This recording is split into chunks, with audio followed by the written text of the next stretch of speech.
The first time I saw my sister in a wedding dress, I almost forgot how to breathe. Not because she looked beautiful, but because she was wearing the dress that was supposed to be mine. I stood quietly at the back of the ballroom, watching guests laugh, glasses clink together, and cameras flash from every corner. White roses covered the stage. Soft music filled the room. Everything looked exactly the way I had planned it months before. The only difference was the bride. My younger sister smiled as if she had won the happiest day of her life. Standing beside her was the man who had once promised to spend forever with me. My fiancé. Most people would have walked away. Some would have cried. Others might have tried to stop the wedding before it even began. But I did none of those things. Instead, I waited, because sometimes the truth needs the perfect moment before it changes everything. The guests had no idea why I was really there. They thought I had finally accepted the betrayal. Some even whispered that I had come to support my sister and make peace with the past. If only they knew. Hidden inside my handbag was a small envelope containing proof that could destroy every lie my sister had built. I hadn't come for revenge fueled by anger. I had come for something much more powerful, the truth. As the ceremony ended, everyone stood and applauded the newly married couple. My parents wiped away happy tears, believing our family had finally moved on. Then the wedding hosts smiled at me. Would the bride's sister like to say a few words? I slowly stood up. Every eye in the room turned toward me. My sister's confident smile faded for just a second. She knew me well enough to recognize that look on my face. I wasn't there to make a toast. I was there to tell a story. A story about love, betrayal, and a secret that should have stayed hidden. I took the microphone, looked directly at the happy couple, and smiled. "Congratulations," I said softly. "Before everyone celebrates, there's one truth you all deserve to hear." And in that instant, the happiest day of my sister's life began to fall apart. Before everything fell apart, I truly believed I had the kind of life people dreamed about. My name is Emily, and for most of my life, I was the quiet, responsible daughter. I wasn't the loudest person in the room or the one who needed everyone's attention. I found happiness in simple things: a peaceful evening with my family, coffee with close friends, and making plans for the future one small step at a time. Then there was my younger sister, Chloe. Growing up, everyone said we were inseparable. We shared a bedroom, borrowed each other's clothes, and stayed awake late into the night talking about our dreams. Whenever someone asked if we ever fought, we would laugh and say, "Not for long." She wasn't just my sister, she was my best friend. At least, that's what I believed. Looking back now, I can see little moments I ignored. Whenever I achieved something, Chloe always found a way to make it about herself. If our parents praised me for getting a promotion at work, she would suddenly talk about her own plans. If someone complimented my dress, she'd joke that it would look better on her. I laughed those moments away because I trusted her. Trust can make you blind. Everything changed the day I met Daniel. We met at a charity event through mutual friends. He wasn't the type to tell loud jokes or try to impress everyone. He listened when people spoke. He remembered small details. When he asked for my number, it felt natural, not forced. Our first date lasted almost 4 hours because we couldn't stop talking. For the first time, I felt completely understood. Over the next 2 years, we built a life together. We traveled on weekends, celebrated birthdays with both our families, and dreamed about buying a small house with a garden someday. Daniel fit into my family so easily that even my parents treated him like a son. And Chloe. She welcomed him with open arms. She called him the brother she never had. She teased us whenever we held hands and always offered to help with wedding planning after Daniel proposed. When he got down on one knee during a sunset picnic, I cried before he even finished asking, "Will you marry me?" I didn't hesitate. Yes. It was the easiest answer I'd ever given. The months that followed were filled with excitement. Every weekend was spent choosing flowers, tasting cakes, and visiting wedding venues. When we finally found the perfect ballroom, I could already picture myself walking down the aisle toward the man I loved. It felt like every piece of my life had fallen perfectly into place. My parents couldn't stop smiling whenever they talked about the wedding. Friends kept telling us we were the perfect couple. Even Chloe insisted on helping with every little detail, saying she wanted my day to be unforgettable. I thought her excitement came from love. I never imagined it came from something else. Then, little things started happening. Daniel became distracted during conversations. Chloe always seemed to know where he was before I did. They laughed at jokes I wasn't part of.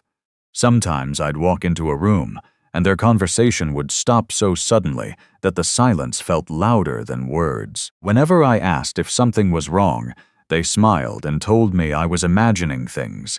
I wanted to believe them.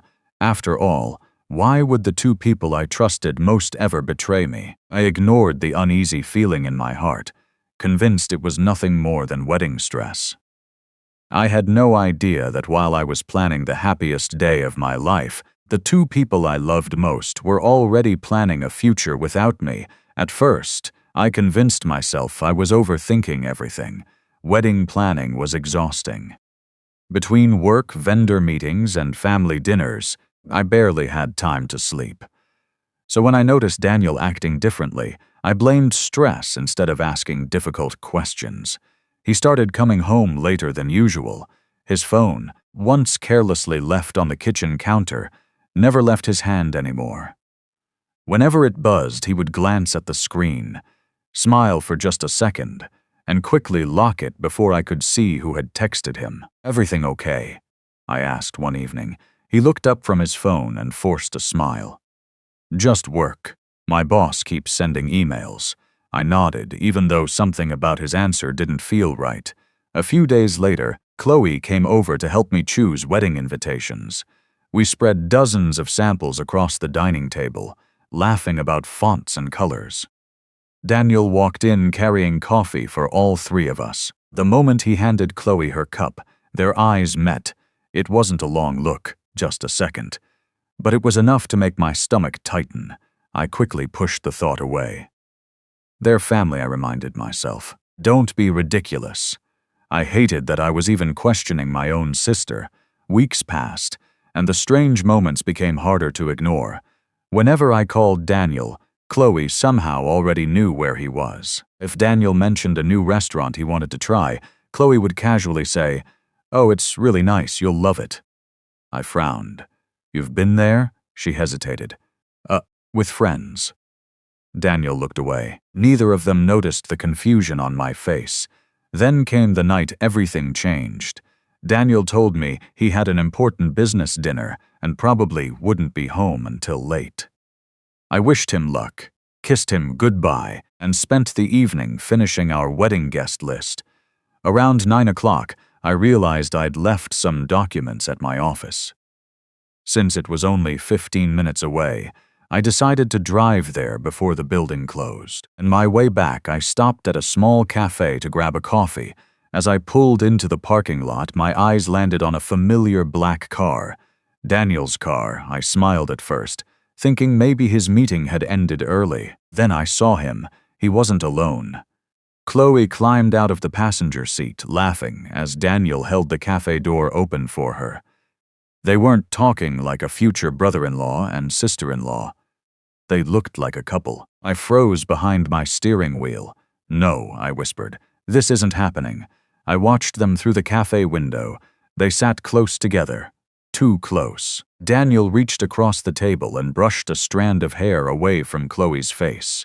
She smiled, the same smile I'd seen 1,000 times growing up, except this time, it wasn't meant for me. My hands began shaking so badly that I could barely unlock my phone.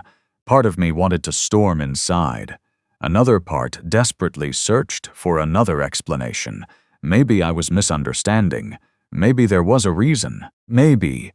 Then Daniel leaned across the table and kissed her, not on the cheek, not as family. A real kiss. Everything inside me shattered. It felt as though the air had disappeared from the world. I don't remember driving home. I don't remember how long I cried. All I remember was staring at the engagement ring on my finger and wondering how two people I trusted more than anyone could destroy my life so easily. The next morning, I didn't call either of them. Instead, I waited. That evening, Daniel walked through the front door, pretending nothing had happened. "Hey," he said casually, "long day." I looked him straight in the eyes. "How was dinner?" He smiled. "It was fine, really." "Yeah." "That's strange." His smile faded. "Because the cafe where you kissed my sister doesn't serve business meetings." The color drained from his face. For several long seconds, neither of us spoke. Then he quietly sat down. "I'm sorry." 2 words, after 2 years together, after promising to marry me, after planning our future. The only thing he could say was, "I'm sorry." Before I could respond, the front door opened. Chloe walked in. She had no idea Daniel was already there. The moment she saw my face, she stopped walking. Silence filled the room. Finally, she sighed. "I guess you know." I stared at her in disbelief. "That's all you have." Her arms. "We didn't plan this. You stole my fiancé." "I didn't steal anyone," she replied coldly. "People fall in love. It happens." Her words hurt even more than the betrayal itself. She wasn't sorry. She wasn't ashamed. She believed she had done nothing wrong. I looked at Daniel, hoping, just hoping, that he would deny it. Instead, he lowered his head. I love Chloe." Those 5 words broke something inside me that would never be the same again. Within days, the wedding was canceled. Guests were told the relationship had ended. But the worst betrayal was still waiting for me. When my parents found out, they didn't ask how I was feeling. Instead, my mother held Chloe's hand and softly said, "We can't change what's happened now." My father looked at me with tired eyes. "Emily, maybe it's better to let them be together if that's what they want." I couldn't believe what I was hearing. I had lost the man I loved. Now I was losing my family too. As I packed away my wedding dress and boxed up every dream I had built, one painful thought echoed through my mind. I thought losing my fiancé was the end of my story. I had no idea the biggest shock of all was still waiting for me. The weeks after the betrayal felt like a blur.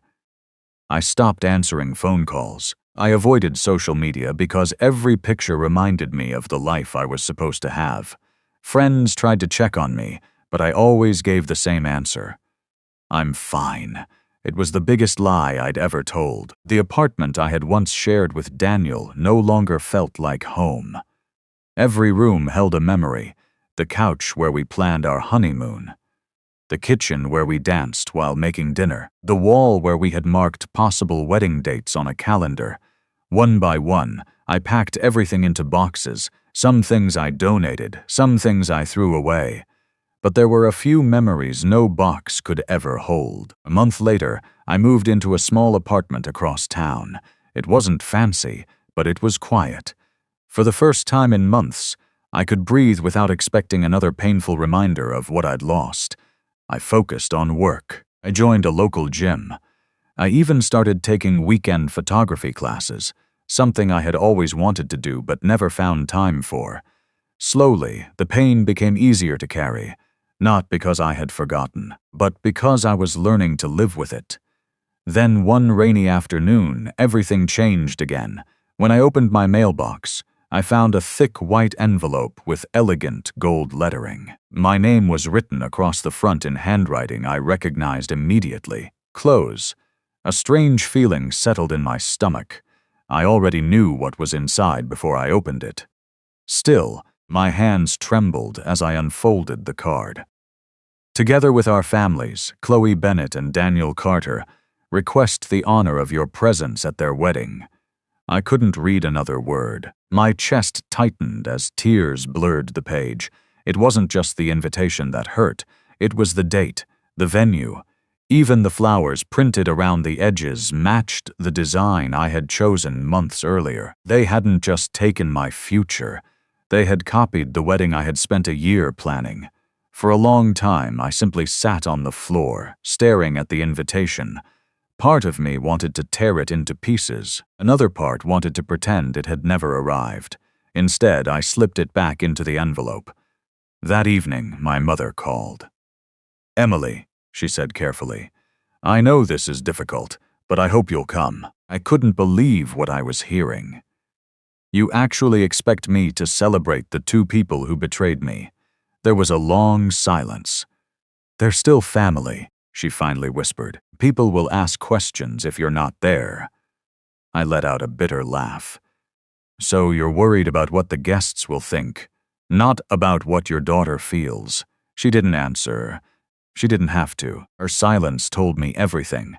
The call ended, and I realized something painful. I wasn't being invited because they wanted me there. I was being invited so everyone could believe we were one happy family. For the next few days, I ignored the invitation. But one evening, while sorting through an old storage box from the apartment I had shared with Daniel, I found a folder that had somehow been packed by mistake. Inside were old bank papers, printed emails, and a small flash drive labeled in Daniel's handwriting. At first, I almost threw it away. Then something told me to take a closer look. I had no idea that opening that tiny flash drive would uncover a truth far bigger than their affair. A secret so carefully hidden that, once revealed, it would change the wedding day forever. For almost an hour, I stared at the small silver flash drive lying in my hand. It looked so ordinary. If I hadn't found it tucked inside an old folder of mortgage papers and wedding receipts, I probably would have thrown it away without a second thought. Instead, I carried my laptop to the dining table, took a deep breath, and plugged it in. A single folder appeared on the screen. Its name was simple, private. I hesitated. Part of me wanted to close the laptop and move on with my life. I'd already lost enough. Digging into Daniel's old files felt like reopening a wound that had barely begun to heal. But another voice inside me whispered, "What if there's more to this story?" I clicked the folder. Inside were dozens of scanned documents, emails, and screenshots. At first, nothing made sense. There were contracts, financial records, and conversations between Daniel and someone whose name wasn't visible. Then I opened a file labeled Investment Plan. My heart skipped a beat. The document showed that 6 months before Daniel proposed to me, he had borrowed a large amount of money to start a business. The business never succeeded, and he had quietly fallen into serious debt. I remembered asking him once why he always seemed worried about money. He had smiled and said, "Everything's under control." It hadn't been. As I continued reading, I found emails from collection agencies demanding payment. Some were marked urgent.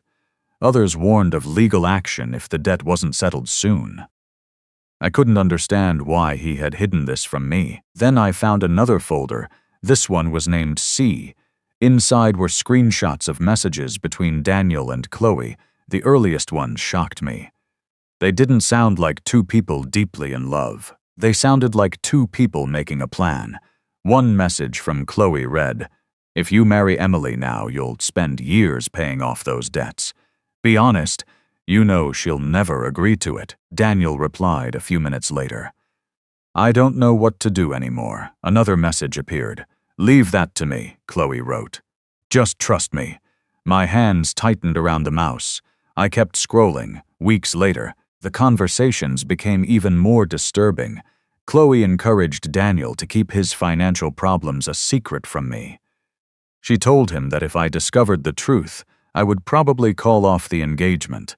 Then, slowly, the tone of their conversations changed. They stopped talking only about money. They started flirting. Late-night messages became private jokes. Private jokes became emotional conversations. And eventually, those conversations turned into an affair. The betrayal hadn't happened overnight. It had grown one lie at a time. Tears filled my eyes, but I forced myself to keep reading. Near the bottom of the folder was a scanned agreement. I frowned. It was a loan document. The signature at the bottom belonged to Chloe. She had secretly agreed to pay off part of Daniel's debt after they got married. Everything suddenly made sense. She hadn't just stolen my fiancé, she had used his desperation to pull him away from me. Whether it had started as manipulation or genuine feelings no longer mattered. Their relationship had been built on deception from the very beginning. Still, I knew one thing: screenshots alone weren't enough. If I accused them publicly without proof, everyone would believe I was just a heartbroken woman trying to ruin a wedding. I needed evidence no one could deny. The next morning, I contacted the lawyer whose name appeared on one of the loan documents. I didn't tell him everything. I simply asked whether the copies I had found were authentic. After checking his records, he confirmed they were real. He also explained that several financial statements had been officially filed and could be legally verified if needed. I thanked him and ended the call. For the first time in months, I wasn't crying. I wasn't angry. I was calm. The truth was finally in my hands. I printed every document, organized them in a neat folder, and made several backup copies. Then I placed the original invitation beside the evidence. The wedding date was only 4 days away. I wasn't going there to scream. I wasn't going there to beg for justice. I was going to let the truth speak for itself. As I closed the folder, I looked out the window and whispered to myself, "Enjoy these last few days of pretending, because when the music stops, so will the lies." The morning of the wedding arrived faster than I expected. As I looked at myself in the mirror, I barely recognized the woman staring back at me. A few months earlier, I would have been getting ready to marry the love of my life. Instead, I was getting ready to watch my sister marry him. I chose a simple navy blue dress, tied my hair back, and took one last look at the folder resting on my kitchen table. Inside it was every piece of evidence I had carefully organized. I picked it up, grabbed my purse, and left the apartment. The wedding venue looked exactly as I remembered: the same white roses, the same crystal chandeliers. Even the welcome sign stood in the same place where I had once imagined greeting my own guests. For a moment, old memories tried to pull me back into the pain, but I reminded myself why I was there, not for revenge driven by anger. For the truth, the ceremony began, and I quietly took my seat in the last row. I watched Daniel and Chloe exchange vows they had once promised would never come between us. When the officiant announced them as husband and wife, the room filled with applause. I simply sat there in silence. The reception started soon after. Music filled the ballroom as guests laughed, danced, and celebrated. My parents smiled as if nothing painful had ever happened. Then the master of ceremonies picked up the microphone. "Before dinner is served," he announced, "the bride's sister has asked to say a few words." Every head turned toward me. I stood, walked calmly to the stage, and accepted the microphone. For a few seconds, the room was completely silent. I looked at Daniel, then at Chloe. Finally, I smiled. "First," I said softly, "I'd like to congratulate the newlyweds. I truly hope your marriage is built on something stronger than the lies that brought you here." Confused whispers spread across the room. Chloe's smile disappeared. I continued. "When Daniel left me, I believed he simply fell in love with someone else. That hurt enough. But over the past few days, I discovered the truth was much bigger than I ever imagined." I held up the folder. "Before anyone judges what I'm about to say, every document here has been verified." I handed copies to my parents, Daniel and Chloe. As they turned the pages, their expressions slowly changed. My father frowned. My mother's hands began to shake. Daniel's face turned completely pale. Chloe tried to snatch the papers away. "Don't read those," she shouted, but it was too late. The guests watched in stunned silence as my father read aloud that Daniel had hidden his financial problems and that Chloe had secretly promised to help him after convincing him to keep everything from me. The printed messages showed how one lie led to another until their affair became impossible to hide. No one spoke. The ballroom felt frozen. Daniel looked at me with tears in his eyes. "I never meant for it to happen like this," he whispered. I met his gaze one last time. "You didn't lose me today," I replied calmly. "You lost me the moment you chose deception over honesty." Then I turned to Chloe. "You didn't win my life. You built yours on lies. And the truth always arrives, even if it's late." Without another word, I placed the microphone back on its stand. The music had stopped. The laughter had disappeared. No one applauded. I walked toward the ballroom doors without looking back. For the first time since everything had fallen apart, I didn't feel heartbroken. I felt free. I expected someone to run after me. Maybe my parents, maybe Daniel, maybe even Chloe. But no one did. As I stepped outside, the cool evening air filled my lungs. For the first time in months, it felt like I could finally breathe again. Got into my car and drove away without looking back. The next morning, my phone wouldn't stop ringing. Friends who had attended the wedding wanted to know if I was okay. Some apologized for believing the rumors about me. Others admitted they had never imagined the truth was so different from what they had been told. I thanked them, but I didn't spend much time talking about the wedding. That chapter of my life was over. A few days later, my parents came to my apartment. When I opened the door, my mother was already crying. She wrapped her arms around me and whispered, "We're so sorry." My father lowered his head. "We should have listened to you instead of trying to keep the peace. We were so afraid of our family falling apart that we ignored the person who needed us the most." For a moment, none of us spoke. The silence said everything words couldn't. "I forgive you," I said quietly, "but forgiveness doesn't erase what happened. Trust takes time to rebuild." They nodded. For the first time since the betrayal, they understood that some wounds don't disappear with a simple apology. As for Daniel and Chloe, their perfect marriage didn't stay perfect for long. Once the excitement of the wedding was gone, they had nothing left to hide behind. The same dishonesty that had brought them together slowly pulled them apart.